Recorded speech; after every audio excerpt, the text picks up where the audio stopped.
Welcome back to the Club Innovators Podcast. As always, I'm your host, Kyle, and with me today is a special guest, Dave Evenson, a golf cinematographer who shot over 200 golf courses around the world. Dave, welcome to the Club Innovators Podcast. Kyle, thanks for having me on.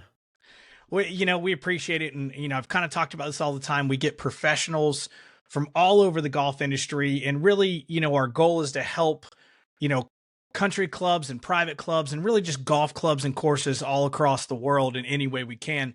And I know today you're going to talk about a unique perspective. Obviously, we've had other golf course photographers and videography and all that. But today we're kind of going to go a little more in depth, right? We're going to talk about some more in-depth aspects and some storytelling today. But Dave, why don't you start us off by talking about how you got started in golf course cinematography and what drew you into this niche?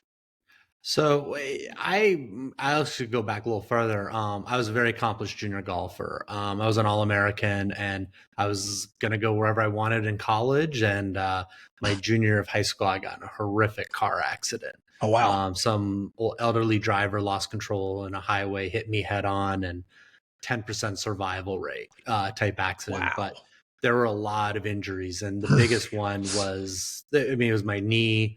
My arm, I had a really bad broken arm, but also my right eye was kind of destroyed for the rest of my life. I used to see 20/20, I'm like 21/40 out of my right. Also, my right eye doesn't move as well. So when I first came back to golf, I saw 2 golf balls. Like when I looked down, it's like golf's hard enough as one, trying to hit 2 golf balls. So I had to change my swing and everything, and just lost all the confidence. And then I lost my skills. So hated golf for a few years, and but then gravitated back to it and got into television production, local news in San Diego, and then I kind of fell back in love with golf. But then I was like, I want to be behind the camera, so I started filming. Well, I struggled because my right eye does not see well, and all cameras are built for right eye dominant people, so I had to adjust cameras and stuff like that. So I slowly started, but figured out cameras, how to set it up, and then started doing some junior golf tournaments. The Future Champions Golf was a buddy of mine, Chris Smeal in San Diego, that he's grown into a huge organization. I would film his tournaments, just the kind of, I did Sahith Theegala. I got him lipping out a hole-in-one when he was like 10 years old. Things just, I kind of stayed in golf. And then I did a golf show called Playing Through with John Weisbarth in about 12 years ago. And we did a couple seasons of it, just a goofy golf show.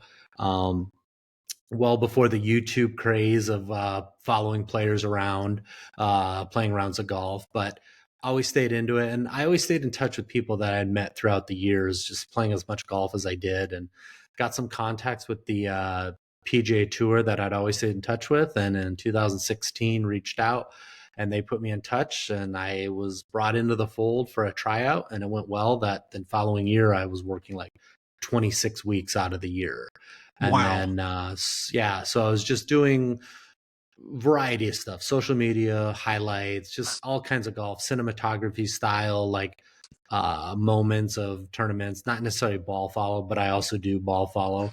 And then I was like, and then I had a great contact with the USGA, and that was the big goal, to get with the USGA and all the great championships they run. And I introduced myself to them and got in the fold with them, and doing a lot of work with them, not only the championships, but other features that they do, aerial content of upcoming championships. So that was kind of the short end of how I got into the golf.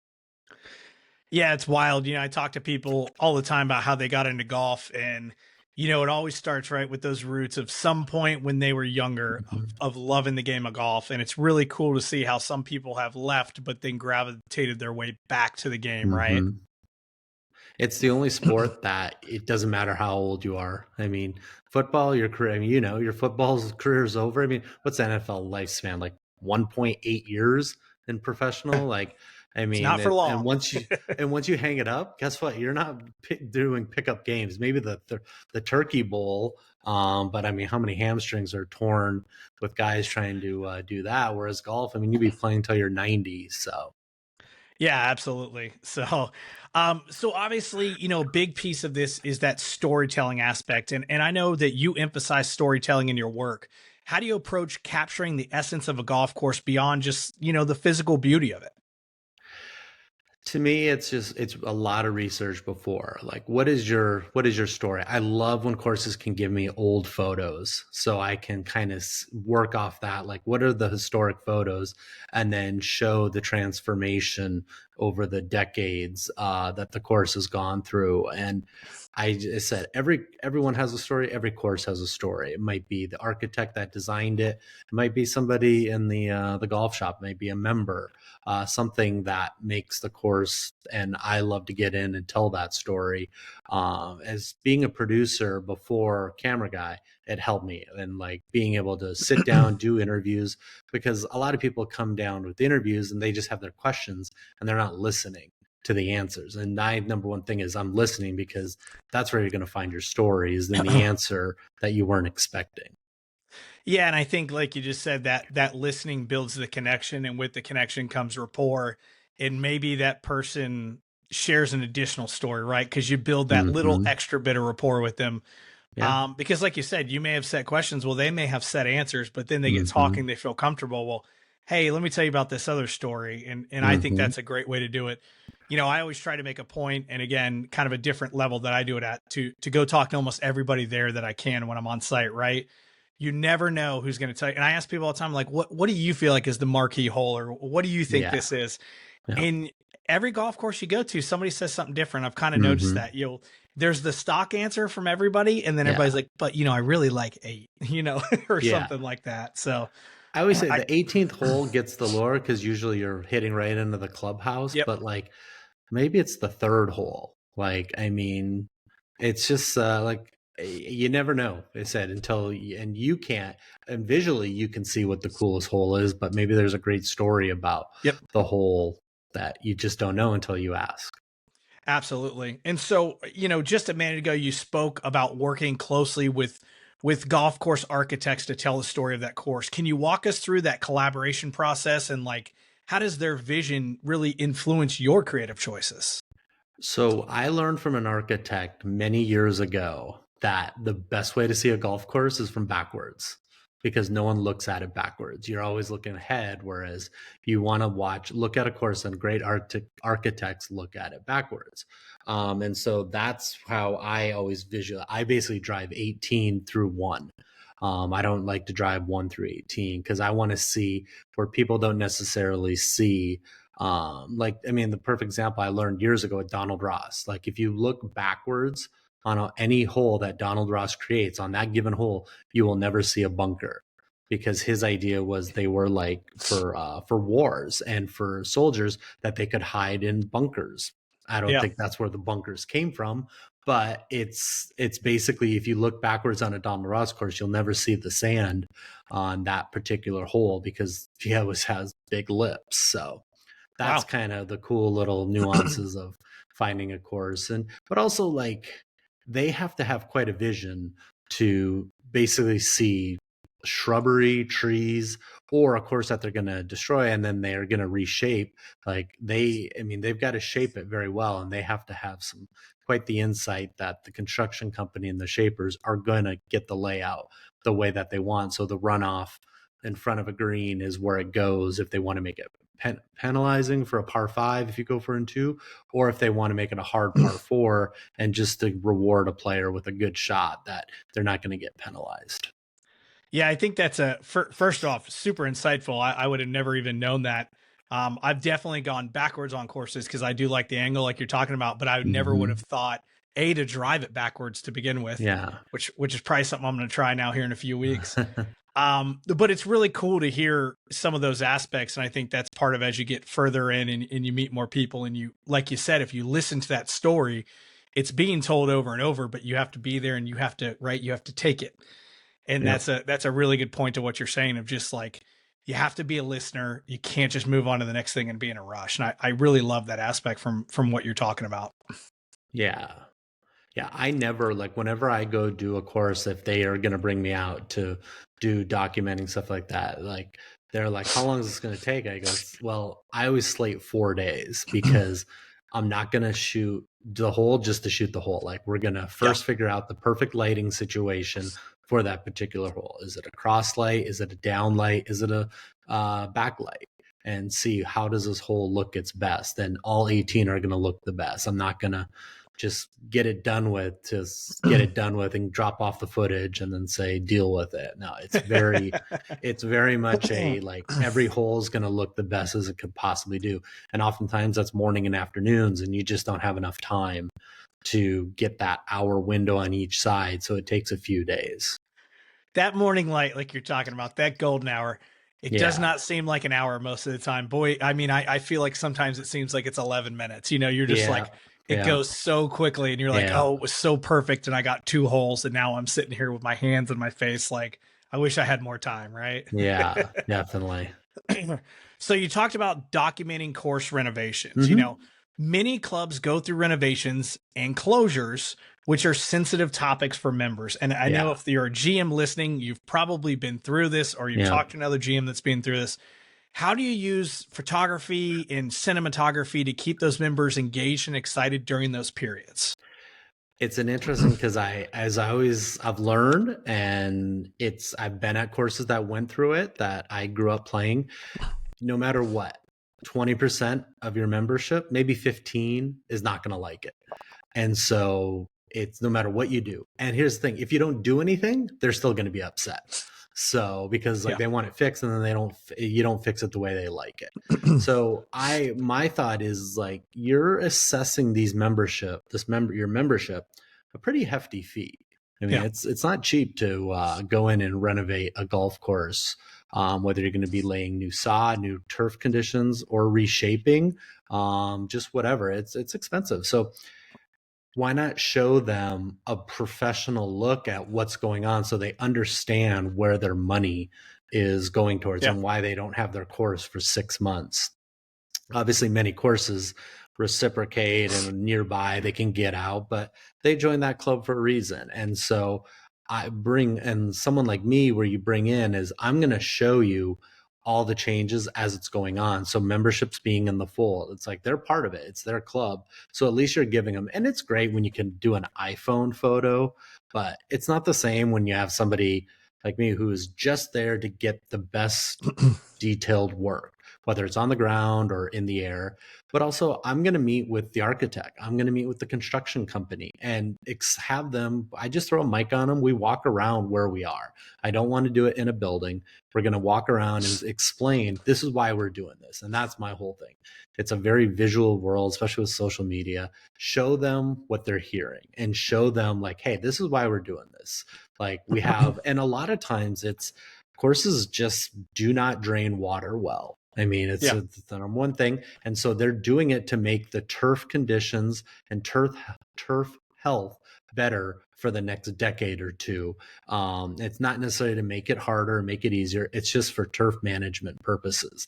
And so I'm there so they can explain on camera, and then I put something together that might be a minute long, might be 2 minutes long, but it's month 2 into the project, and then now they have a membership, just gets a nice little email, hey, here's a video and explaining, this is what we're doing, this is why we're doing it, just to give assurance that first there's work. Because I mean, some members, they probably don't live on the course, and it's not easy to access. So having someone like me come out and show, hey, this is the changes that are happening, this is why we're doing it, and it just gives them some reassurance. Yeah, and I think, you know, you made a really good point there about, you know, telling the story to the members why it's closed and everything. And one thing I know from dealing a lot, you know, with marketing at private clubs is they love any behind the scenes stuff. And while like, Mm-hmm. Yeah. you know, they'll consider this behind the scenes, right? If I've Yeah. seen videos of just like, right, the bulldozer or the crane or whatever just moving dirt, Yep. and it's like the most like video at a club because they just want to see what's going on. They don't even sometimes comprehend it, but they like to see, right, the old Yeah. adage, we want to see dirt being moved.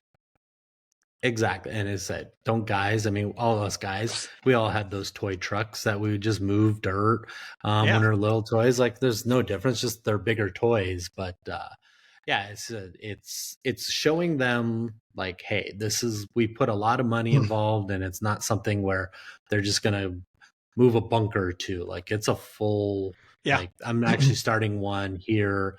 I actually started already, but the Farms Golf Club in San Diego, they're doing a full shutdown, and I'm going to be meeting with Tim Liddy, the architect, and have him explain like some of the visions, and this is why we're excited to do it, and this is some of our plans. The members have seen it on paper, but Yeah. I'm going to bring out the, like, what is happening, and so Yeah. they can have a constant update, because I said it's a big chunk of money to for an assessment for the clubs, and it's an inconvenience because they like to play golf there and they can't for a while. But hopefully that, I mean, I said that 20% that don't like it, my goal is to get 80% of that 20% to then flip over that they like Yeah. it, and we'll just ignore that 5% of membership that doesn't like change. You can't make everyone happy no matter how hard No. you try. I've learned that in Yeah. life. So, obviously we're talking about cinematography, and a big piece of when we do all of this stuff on the course is drone footage, right? And, Hmm. it's become a game changer in golf course marketing. It really has, right? Because a golf course looks way better from the air at times than it does from the ground, Yeah. almost, I would say, in most cases. So how do you leverage your drone and in that stuff to to create that compelling narrative? What I always tell people, the drone gets an angle that no human can see. No one can see the course from 40, 50, 60, 300 feet in Yeah. the air. So you're getting a perspective that no one has ever seen your golf course at.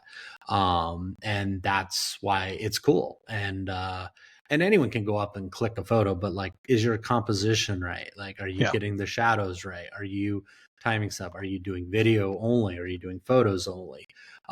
Things like that. So it's just like, it's a perspective that I said no one gets to see except with the drone.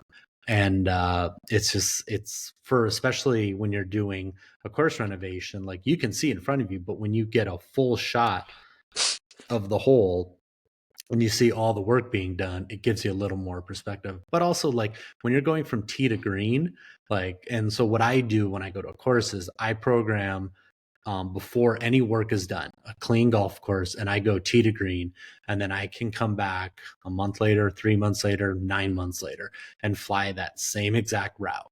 And then I do a seamless transition where you can see what it was and now what it is currently. But also I do what it was, what it is, and then what it is after it's all finished. Yeah, absolutely. Those are always really cool scenes. So that's a nice one there. So you talked about telling the club story, and I know you kind of already answered this, but just want to see if I can glean a little more information on you. Uh-huh. Golf courses are more, or really, sorry, golf clubs are more than just golf courses, right? Yeah. They have community, they have history, they have Mm-hmm. lifestyle. How do you incorporate some of those elements into your work? And I know you briefly talked about history, but how else do you do that? If there is another piece to it, I'm just trying to extrapolate a little more here. I have, so with the farms, we're going to be doing, because the Farms Golf Club is only 35, 40 years old. So it's relatively new. That one is like, we're just incorporating how it's such a difficult golf course.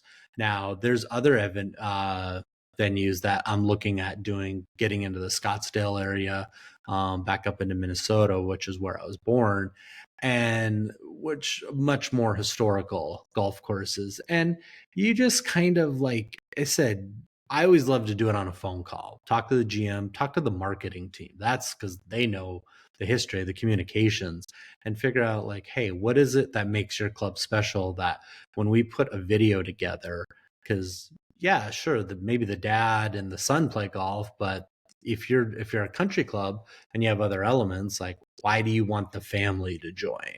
And that's where you can't go into the like predetermined notion, like, well, this is the story I'm going to tell. It's like, no, you tell me the story and let me put something together, because the worst thing you can do is write something before you know what the story is. Yeah, And I've 100%. worked with producers that do that. Like, they already have their questions are geared to the answer they want. And it's like the worst thing you can do. Don't I know that one? So, Hmm. um, all right, the business side here, right? Uh-huh. Again, coming back to it, this podcast is based around helping educate, golf industry members. So what advice would you give clubs looking to invest in professional photography and videography, cinematography, and really what should they prioritize to get the best ROI? So what I mean, especially with the generation now, everyone that's I mean, clubs are going after the 30 to 40 year olds. Like Yeah. that's who they want, because guess what? You're going to have them for hopefully 30, 40 years of a paying member. Yeah. So all of them grew up with social media. All of them grew up with that phone in their hand and everything is connected. And late night, maybe scrolling through Instagram. So putting content up to make your club, like I said, refresh it. And I said, it might only be 10 seconds. Like I'm trying to Yeah. get more into I can do some incredible content. And I would put like a minute and a half. And a friend of mine told me, he goes, why don't you just post like 10 clips over the course of 10 days? And every day you just show a quick little hitter of just your best shot, instead of putting them all in one video. So to me, it's just like you've got to have your club out there so everyone can see it. And it said, if you get in the right algorithm with somebody, and then all of a sudden there's a cool morning shot, maybe there's a shot of a family out on the driving range or putting that I get when I'm out there. Or I said, maybe it's a course that's going through the renovation. You have me out, I'm documenting it. And then you have content to show your potential member, hey, we just invested this much money in the club. And guess what? You're going to get the benefit of it because you didn't have to pay the assessment, but you'll get the back end of a great golf course for the next 15, 20 years that we won't have to come for another assessment. So having a visual documenting of you tell somebody, oh, we redid the greens. Well, why not show them like what you did to make the course better? And that might entice people to want to join their club. Yeah, no, that makes perfect sense. Like I said all the time, right? Content is king, and the more you can put out there, the more you can get noticed. And you really never know. I know people will claim this, and that's fine. Maybe they're better than me, but you don't know what's going to go viral. No, Sometimes you just put something out there, and all of a sudden it catches fire, and 80 to 100,000 people see it in 12 hours, and you're like, wow. And so the there's key is this. to produce great content and just keep putting it out there. Yeah. And like the funny thing is, like, so when I did the Corn Ferry tour a few years back, the superintendent, the agronomist for the PGA Tour recommended, hey, they got a cool like way they cut their holes. And so we're like, okay, we'll just go film it. And they have to use a mallet to get the cup cutter underneath because it's so firm, the ground. It's soft on top, but then it's just clay. So they use a mallet. And then when they replace it, they put soda. They basically put 7 Up over it because it's paspalum, and paspalum wants sugar. So they just thought, why not just get sugar water? So they just spray 7 Up over it. And it was a 40-second video. Like it took me 4 minutes to film. It's till this day the second most watched video in the Corn Ferry Tour history. It's like 7.5 million impressions. And it was just like, so what do you say? And You that's never know. But you just, if you didn't film it, guess what? It doesn't happen. So just throw it out there. correct. That's what's great about social media is you could just throw it out there, and guess what? If it doesn't do well, try again the next day. Correct. And there's so much I want to say about that. A is like, do you ever, I mean, I don't want to use this term because maybe it's not right, but you're almost a little frustrated that the one that you put together in 4 minutes did better Oh, than the one that you it's spent 4 hours yes. on. It's like I've done features that we shot and we just shot the days of shooting. Great edit. So like looking after every frame, 8 different music choices, and then it just plop. It just totally fails. And you're just like, so it Yeah. could get frustrating, but then it's just like, well, you just got to keep. I said, don't stop trying to put content out, because it's Yep. like social media does not have, like, all these YouTube and Instagram people. Like it did not happen. It's a year to 2 years of like just sucking it up. I mean, there's a great feature on Dude Perfect and like how they Oh yeah. just endured, and like it was frustrations, and now they're the biggest things on YouTube. So it's just like you just have to endure. So that's why I say just get something, because like when I go out, like my thing is you'll get 18 holes of tee to green flights. Okay, so well, there's 18 videos right there. Yeah. You'll also have a full 21-minute video that I put together with all the beauties of each respective hole as well. So it's all 18 holes with beauties. Every hole is like a minute 10. And then you'll get photos, and then you'll also get other features. So like I'll give you a year's worth of content that you can just periodically post Yeah. whenever you choose, because especially like post during winter, it's like, hey, remember how cool this visual was? Like I love posting great photos that I got in video, like in the summer when there's, as Nashville right now, there's 3 inches of snow on the ground. So Yeah, no, I think that's like you said, that content year round, again, to go back, if it just looking from a pure business perspective, it keeps members fired up. And it yes. also, when the other people who aren't members see that in the middle of Mm-hmm. February when it's snowing, they're, man, I want to be out on that course golf, and that Yes. course looks great. And you create that FOMO, and you create that moment. I always say, I don't know a better way to use a phrase for it. So I call it the Augusta moment, right? If you can make someone go, oh, wow, Yeah. about your course and you've won. And right, that's what we all do. That first time you see the Augusta commercial with the piano Uh-huh. music and the Oh yeah. azaleas every year, right? You stop what you're doing and you turn and you look at the TV. Yeah. And so I always say when you're taking pictures, if you can get one that makes people do that, that's off to a really, really good start, because you can give people that, what I call that Augusta moment at Yep. your course, right? And I Yep. I do think every course, if it's shot the right way, has at least one Augusta moment on it. I mean, that's my biased opinion, but Yeah. You can find, especially as I said, it's also timing the light right. Like you got to make yes. sure your light's right, because like even at Augusta in the middle of the day, it's Oh yeah. Augusta, but it's a flat. Like you always want shadows. You always want some like morning dew. That's the argument. Is it better morning or afternoon? I sometimes prefer mornings, man, because you can get the golden glow, but you also get some dew Yeah. drops. Like that's, yeah, but I'll take afternoon because it's also not 50 degrees and your hands are freezing. Yeah, and we've talked about this, but sometimes the tough thing in morning is the grounds crew going up to do their job too, and then you got cart Hmm. lines, and you're like, oh, Yeah. this would have been a perfect shot maybe tomorrow. Yeah, So, it's like that's why I said get the superintendent's phone yep. number whenever I do a project, because it's like I'm working with them to make their course look the best. So Oh yeah, absolutely. So look, you talked about over 200 golf courses. You've been everywhere, right? You've been all across the world and everything. So talk about your favorite golf course project that really stands out to you, and what made it special. I did it last October. It was Cypress Point. It's Oh yeah. so growing up on the West Coast, Cypress Point is the holy grail. I think like everyone says Augusta, Augusta. I would love to do Augusta, and I hopefully will one day. But the thing is, everyone's seen Augusta. Like Yeah. it's the Masters, especially now with the extended coverage. Like you've seen every hole, you've seen every. No one's seen Cypress. Like Cypress and Pine Valley are like the two courses that are just no one has really ever seen properly. So when I got my boss, we were originally I think supposed to do it late or early December, and then something came up. He's like, "All right, we're going." It was like 2 weeks later, and I was like, "Okay, October." It's actually better because West Coast, you have kind of the higher pressure, so it doesn't get soupy, but it's still Monterey, so you never know.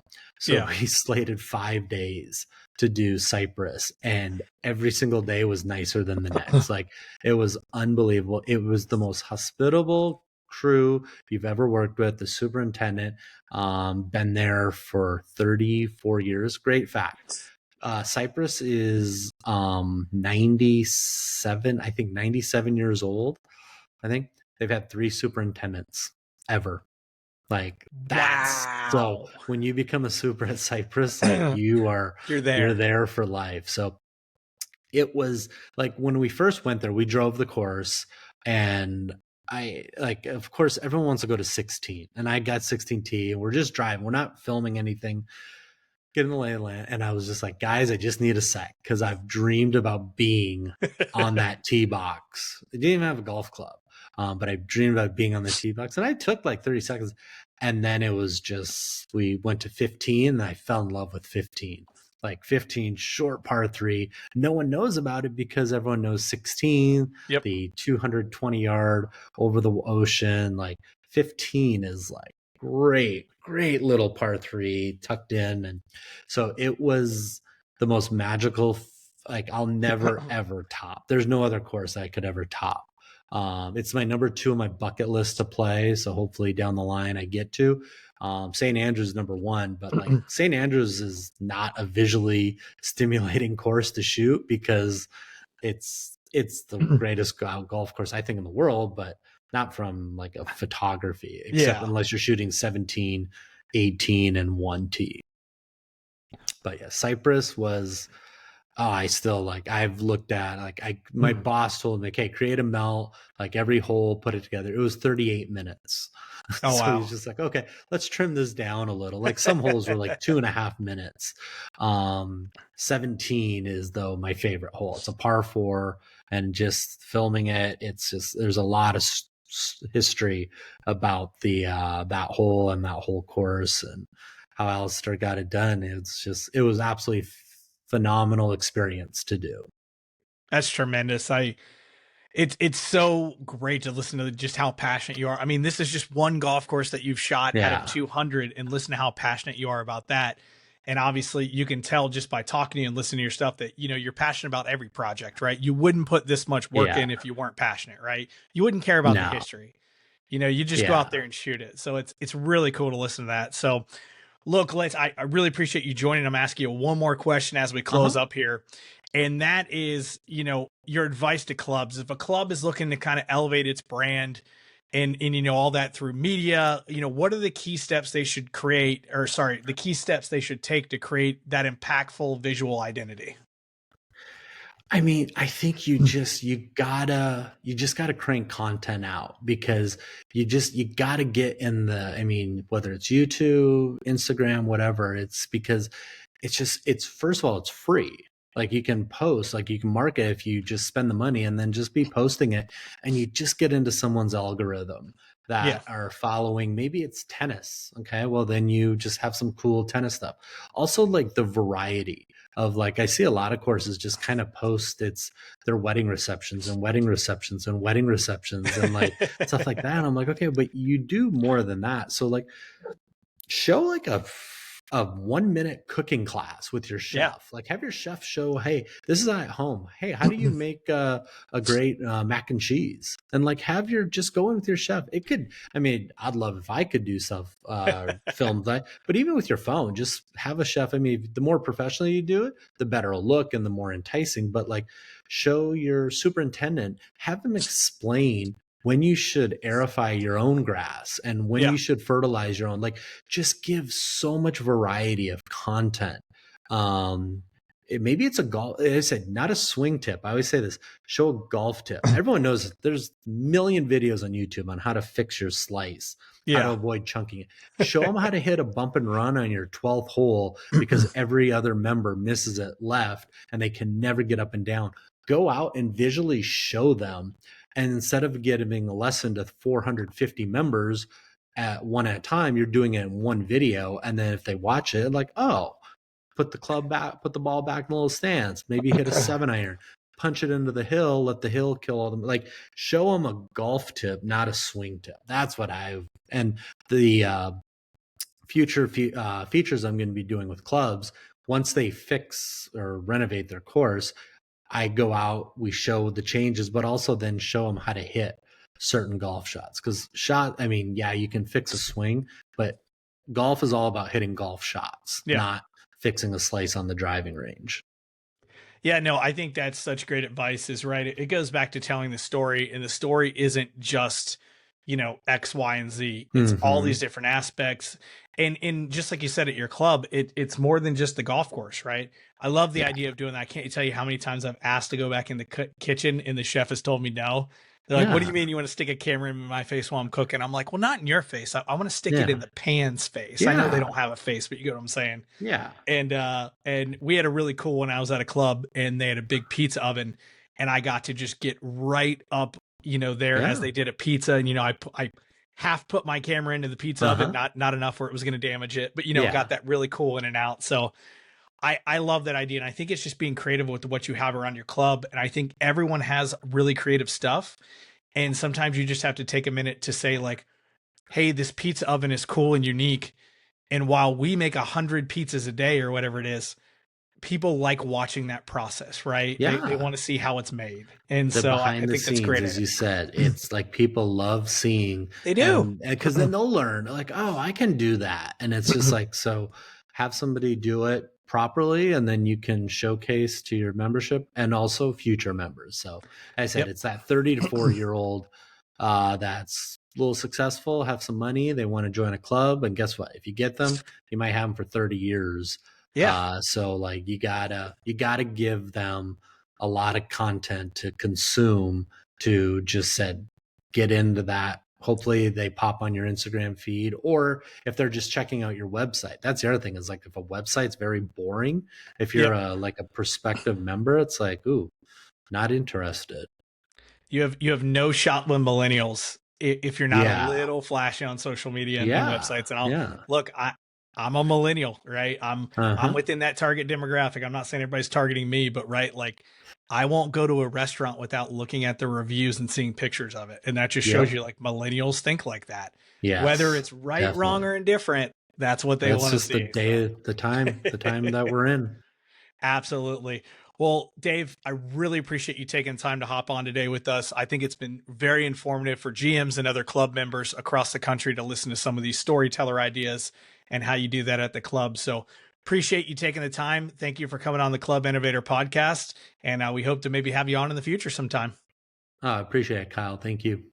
Absolutely. For everyone else logging off, this is Kyle and Dave with the Club Innovator podcast. We'll see you next week.